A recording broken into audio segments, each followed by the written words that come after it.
Assalamu alaikum dear students. Welcome to the life sciences में खुश आमदीद। आज का हमारा टॉपिक ऑफ है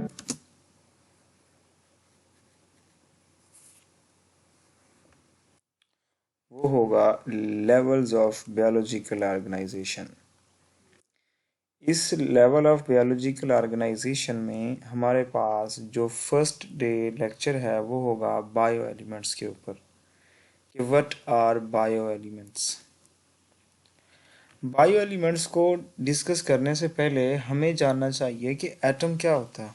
हम जानते हैं कि हमारे पास इस कायनात का मैटर जितना भी है वो बना होता है एलिमेंट्स से। अब एलिमेंट्स फर्दर बने होते हैं एटम से। एटम्स जो है वो बेसिक पार्टिकल होता है किसी भी मैटर का। देखें, यहाँ पे आपको बताता है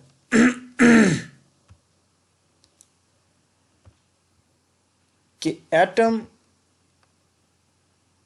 is a particle of matter. Atom किसी भी मैटर का पार्टिकल है that uniquely defines the chemical element. कोई भी केमिकल एलिमेंट है, यानी हम एलिमेंट की बात करें तो वो बना होता है एटम्स के साथ, और एटम मैटर का पार्टिकल है। Atom consist of a central nucleus. एक एटम को देखें तो उसके सेंटर में न्यूक्लियस होता है। यहाँ पे अगर आप देखें, ये गौर करें तो यहाँ पे ये क्या पड़ा हुआ है, न्यूक्लियस है। आप ये मुकम्मल जो है ये क्या है, न्यूक्लियस। यहाँ पे आपको दिखाया हुआ भी है कि ये एक कंप्लीट क्या है, न्यूक्लियस है। That is usually surrounded by one और मोर इलेक्ट्रॉन। अच्छा, इसमें देखें तो ये इलेक्ट्रॉन्स हैं। ये एटम है, एक इलेक्ट्रॉन ये है, एक इलेक्ट्रॉन ये है, और एक इलेक्ट्रॉन ये है। इसको 3 इलेक्ट्रॉन्स ने सराउंड किया हुआ है एक एटम को। यानी एटम का स्ट्रक्चर बता रहे हैं आपको कि एटम, एक एटम, सिंगल एटम, उसके पास एक न्यूक्लियस है। न्यूक्लियस के साथ साथ उसके पास जो है इलेक्ट्रॉन्स होते हैं जो इसके न्यूक्लियस को सराउंड किए होते हैं। Each electron is negatively charge. ये चीज़ भी देख लें, हर इलेक्ट्रॉन पे चार्ज क्या होगा, नेगेटिव होगा।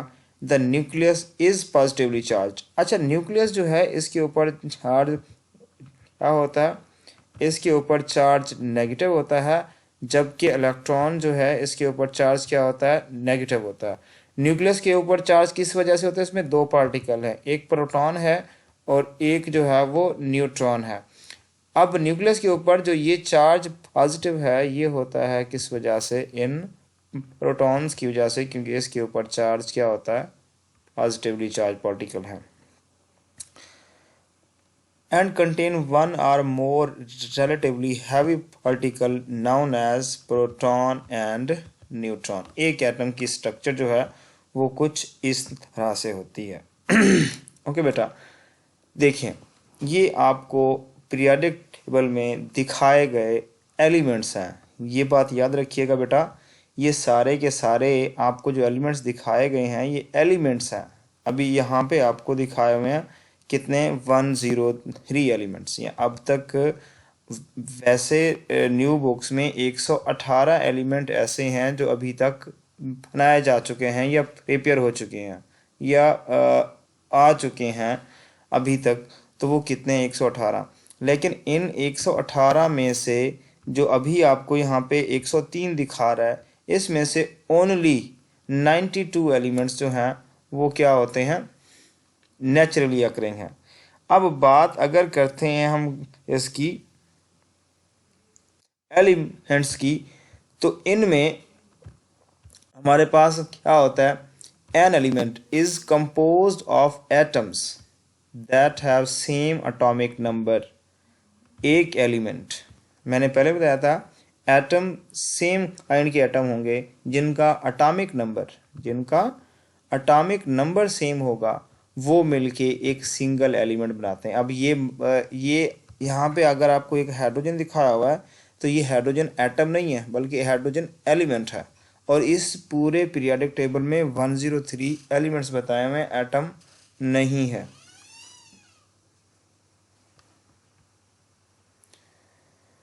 ओके नेक्स्ट हमारे पास हैं जी बायो एलिमेंट्स। अब अगर हम बात करते हैं बायो एलिमेंट्स की, तो वो एलिमेंट्स जो लाइफ के अंदर एग्जिस्ट करते हैं, यानी वो एलिमेंट जो ज़िंदगी बनाते हैं, उन्हें क्या कहते हैं? Bio elements. वैसे देखा जाए तो हमारे पास नेचुरली उन 108 या फिर 103 में से नेचुरली तौर पर अकरिंग एलिमेंट्स जो हैं वो कितने होते हैं? 92। इन 92 में से भी हमारे पास ओनली 16 एलिमेंट ऐसे हैं जो क्या करते हैं? Used in forming the chemical compound in which living organism made. यानी इनमें से सिर्फ और सिर्फ कितने एलिमेंट्स हैं? 16 element. 92 total naturally occurring elements. उन 92 में से भी कितने? 16 एलिमेंट ऐसे हैं जो ज़िंदगी के अंदर पाए जाते हैं, जो लिविंग कंपाउंड बनाते हैं। इन 16 बायो एलिमेंट्स को क्या कहते हैं? इन 16 एलिमेंट्स को जो ऐसे कंपाउंड बनाते हैं जिससे जानदार बनते हैं, ऐसे कंपाउंड बनाते हैं जैसे जानदारों की ज़िंदगी बनती है, उन्हें कहते होते हैं क्या? Bio elements. अब फर्दर इन बायो एलिमेंट्स की दो कैटेगरीज हैं। इन बायो एलिमेंट्स की दो कैटेगरीज हैं। एक को कहते हैं मेजर बायो एलिमेंट्स, जो कि बनाते होते हैं 99% बनाते होते हैं किसका? एक मुकम्मल जानदार का।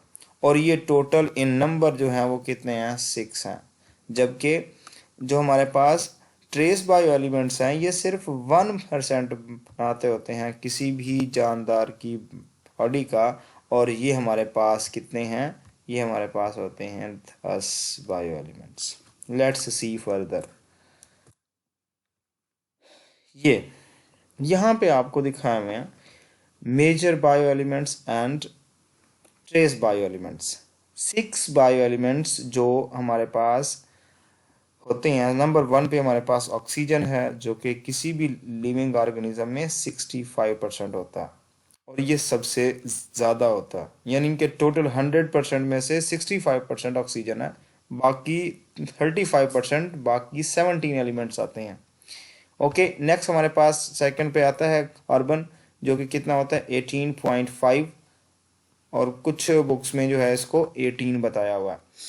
हाइड्रोजन जो है नंबर 3 पे आता है हमारे पास, और इसमें जो है कितना होता है? ये होता है हमारे पास 9.5%। इसी तरह नाइट्रोजन की बात करें तो ये हमारे पास होता है 3.2%, कैल्शियम 1.5, फास्फोरस 1%। ये यहाँ तक जो है हमारे पास क्या हो जाते हैं? ये 6 एलिमेंट जो हैं वो कंप्लीट हो जाते हैं। और अगर हम यहाँ पे आते हैं फास्फोरस तक, तो ये हमारे पास वो एलिमेंट्स हैं जिन्हें हम क्या ने नाम दिया था किस चीज़ का? बायो एलिमेंट्स का। ये 16 एलिमेंट, ये 6 एलिमेंट जो हैं, ये हमारे पास फास्फोरस तक, ये क्या हैं? जिन्हें हमने नाम दिया था मेजर बायो एलिमेंट्स का। ये वो बायो एलिमेंट्स हैं जो 99% बॉडी का बनाते हैं। ठीक हो गया? अच्छा जी, नेक्स्ट हमारे पास जो हैं वो पोटाशियम है, सल्फर है, सोडियम है, क्लोरीन है, मैग्नीशियम है। इसके अलावा ट्रेसर एलिमेंट में इसके अलावा भी हमारे पास हैं, सबसे क्या है जी? बोरान है, क्रोमियम है, कोबाल्ट है, कॉपर है, फ्लोरीन है, आयोडीन।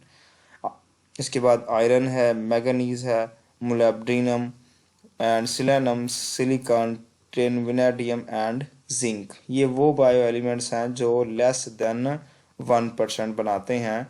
या फिर यहाँ से अगर नीचे आते हैं हम फास्फोरस से, तो ये सारे मिलके ओनली कितना बनाते हैं? ओनली 1% बनाते हैं टोटल बॉडी मास का किसी भी लिविंग ऑर्गेनिज्म के अंदर। ये हमारे पास मेजर बायो एलिमेंट्स हैं। In human body only 6 bio element account 99% of the total body mass. और वो 6 कौन से हैं? Carbon, hydrogen, nitrogen, oxygen, phosphorus and sulphur. Okay बेटा जी, wishing you all the best. I hope आप लोगों को लेक्चर समझ आया होगा। अगर लेक्चर समझ आया है तो मेरा चैनल सब्सक्राइब करें। इसके अलावा अगर कोई बात समझ नहीं है तो आप कमेंट सेक्शन में अपना कोई सवाल लिखें, इंशाअल्लाह आपको सवाल समझाया जाएगा। Wishing you all the best बेटा। अल्लाह हाफिज़।